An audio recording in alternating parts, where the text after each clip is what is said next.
ராஜ்யத்தின் கலாச்சாரத்துக்கு தொழிலோ ஒரு ஊழியமோ ஒரு சபையோ ஒரு நிறுவனமோ வரும்போது நான் சொல்கிறேன், அந்த நிறுவனம் ஒரு சூப்பர் அபண்டன்ஸான ஒரு ரிச்னஸை அது கவரும். ஒருவேளை வேறு மதிப்பீட்டில் பண்ணுறவங்க ஜெயிக்கிற மாதிரி தெரியலாம், ஆனால் அது பெரிய வெற்றியாக இருக்காது. ராஜ்யத்தின் இந்த மனநிலையோடு இருக்கிற நீங்கள் நிரந்தர வெற்றியை பெறுவீர்கள். சீக்கிரமாய் ஒரு பெரிய ஜெயத்தை உங்கள் வாழ்க்கையில் நீங்கள் பார்க்க ஆரம்பிப்பீங்க.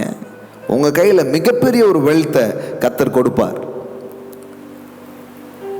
அப்போ ஆரம்ப நாட்களில் பாருங்கள், பணத்தை தேடி ஓடிக்கிட்டே இருந்ததுனால பணம் வரலங்கிறேன் நான்.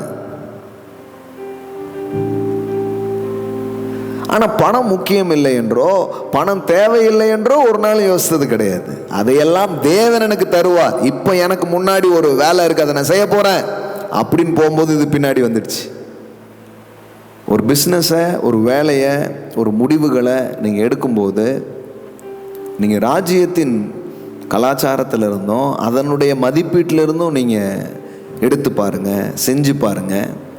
அது வேறு மாதிரி பலனை உங்கள் வாழ்க்கையில் கொண்டு வர ஆரம்பிக்கும். இப்போ வறுமையில் இருக்கலாம், இப்போ எனக்கு வர வேண்டியது வராமல் மாதிரி இருக்கலாம், ஆனால் நான் இப்படியே இருக்க மாட்டேன். இப்படியே இருந்தேன்னா அது அவர் ராஜ்யத்துக்கு மகிமையே கிடையாது, அவர் நாமத்துக்கு மகிமையே கிடையாது.